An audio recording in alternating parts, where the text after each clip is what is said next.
fala disso mais um pouco. Bem-vindos a mais uma análise nossa. Hoje o foco é saúde mental da mulher. Um assunto super importante, né? Mas que muitas vezes fica meio escondido. Com certeza. E o material que a gente olhou traz um ponto interessante sobre como esse sofrimento é quase esperado, às vezes até visto com certo romantismo. Pois é. Ok, vamos tentar entender isso melhor, né?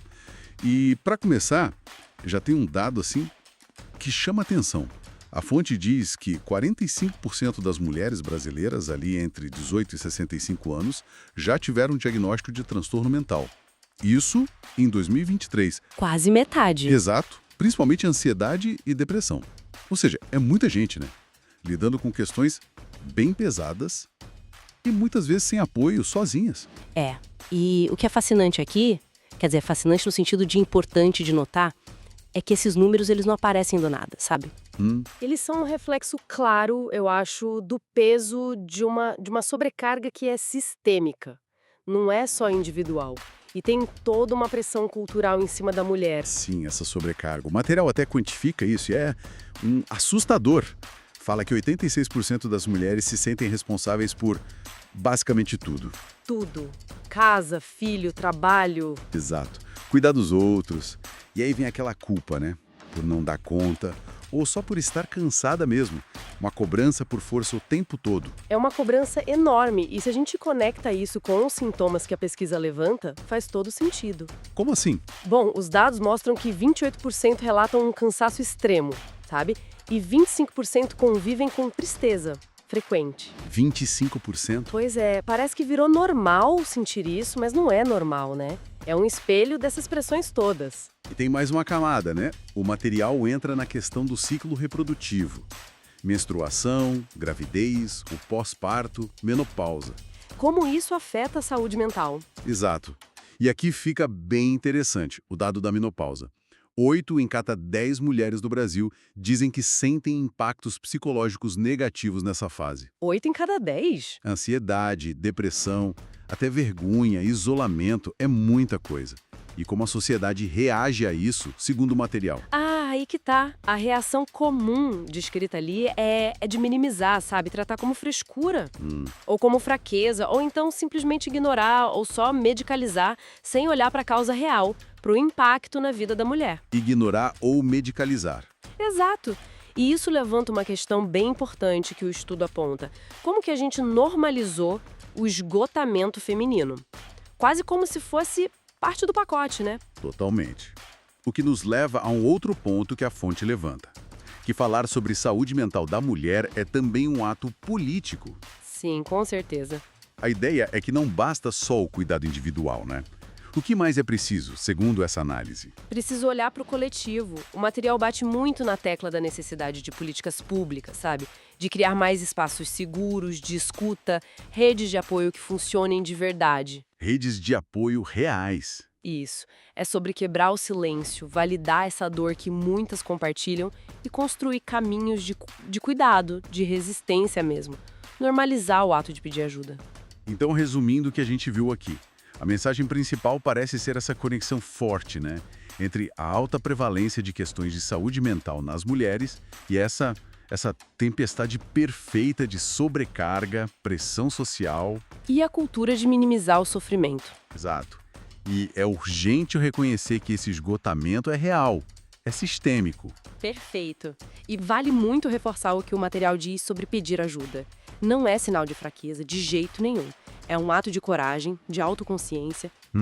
Sentir dor, cansaço, angústia, isso é humano, todo mundo sente. O ponto-chave é entender que o esgotamento não precisa ser o normal, sabe? Existem outras formas, existem alternativas. Com certeza. Bom, para a gente fechar, fica uma pergunta para quem nos ouve pensar, que saiu dessa nossa conversa. Se a análise mostra que a sociedade meio que aceita o esgotamento feminino, como seria um mundo onde o bem-estar da mulher fosse de fato a regra, e não essa exceção que a gente vê sendo sacrificada tantas vezes? Isso. Olha, o argumento central que ele já traz de cara é forte. Diz que as dificuldades de saúde que muitas mulheres enfrentam, elas não deveriam ser vistas só como escolha ou fraqueza da pessoa. O texto, na verdade, propõe que isso é um reflexo do que ele chama de desigualdades profundas. Exatamente. E o que eu acho fascinante nessa análise é como o texto vai conectando, sabe, diferentes elementos para pintar esse quadro. Ele descreve quase como uma tempestade emocional mesmo, que seria alimentada por vários fatores que vão se somando, né? Tempestade emocional, gostei do termo. E quais seriam, assim, os componentes dessa tempestade, segundo a fonte? Bom, olha, o texto aponta alguns que são chave. Primeiro, a sobrecarga imensa nos cuidados, né? Não só com filhos, mas muitas vezes pais idosos, a gestão da casa toda, aquele trabalho emocional dentro da família. São responsabilidades que a sociedade, ainda joga muito para as mulheres, né? Entendi. A carga do cuidado. Isso. Aí soma-se a isso, o texto diz, as cobranças estéticas e sociais, que não dão trégua, né? Existe uma pressão constante por um certo padrão de aparência, de comportamento, até de sucesso. Isso adiciona um peso, assim, considerável. Entendi. Então, temos a sobrecarga do cuidar e mais essas pressões sociais. Que mais que a fonte menciona nessa mistura? A fonte também inclui os próprios ciclos, né? Hormonais e reprodutivos femininos.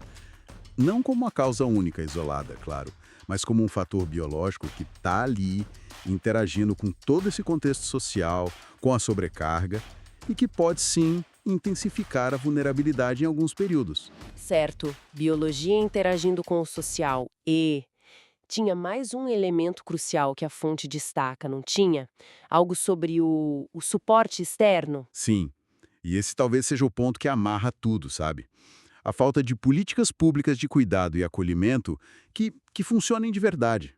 O texto sugere que essa ausência, tipo de creche acessível, de licença parental adequada, de apoio para quem cuida de idosos e redes de saúde mental fortes, tudo isso deixa as mulheres meio que enfrentando essa tempestade com poucos recursos externos, né? Então a perspectiva que o texto traz é que não é um fator isolado, é a convergência disso tudo. A carga mental, a carga física do cuidado, as pressões da sociedade, a biologia e a falta de suporte institucional. Essa combinação que cria o cenário desafiador, pelo que o texto diz. Precisamente. A fonte argumenta que essa combinação não é por acaso, mas faz parte de uma estrutura maior. Por isso que o texto usa a palavra urgente. É urgente reconhecer essa estrutura por trás do adoecimento feminino. Não é só tratar sintoma individual, isolado. É entender o padrão, as raízes mais sistêmicas. Faz todo sentido. E ao reconhecer essa estrutura, a fonte aponta algum caminho? Sugere como lidar com isso? Sim, aponta. Ela propõe que essas saídas têm que ser, tão variadas quanto o problema. Por um lado, ela fala da importância do acolhimento emocional individual, do suporte psicológico, de ter espaços seguros para processar tudo isso. Mas, e aqui é crucial, o texto argumenta que só isso não basta. Ele conecta essa necessidade de acolhimento individual com a urgência de buscar mudanças sociais e institucionais maiores.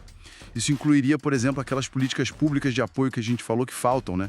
Tentar abordar a divisão desigual do trabalho de cuidado, repensar as pressões sociais, fortalecer rede de suporte, é algo mais amplo. Entendi. Então, se eu peguei bem o fio da meada, a grande proposta da fonte é um deslocamento de foco, né? Fundamental. Sair um pouco daquela coisa de culpar ou responsabilizar só o indivíduo pela própria saúde e começar a reconhecer o peso das influências do sistema, das tais desigualdades profundas que acabam moldando a experiência das mulheres. E isso deixa a gente com uma provocação interessante que vem direto do material que a gente analisou aqui. O texto bate tanto na tecla da importância de reconhecer essa estrutura. Então, fica a pergunta para a gente pensar, né? Considerando essa visão mais estrutural, de que forma será que o simples ato de nomear, de validar essas dinâmicas, sabe? A sobrecarga que ninguém vê, as pressões que não param, a falta de apoio do sistema, como que só esse reconhecimento já não poderia ser um primeiro passo? E um passo poderoso, talvez. Um catalisador para a gente encontrar ou construir as soluções, sejam elas emocionais, sociais ou institucionais, que a própria fonte está buscando? Fica aí a questão para refletir. E assim a gente encerra mais um episódio do podcast Fala Disso Mais Um Pouco.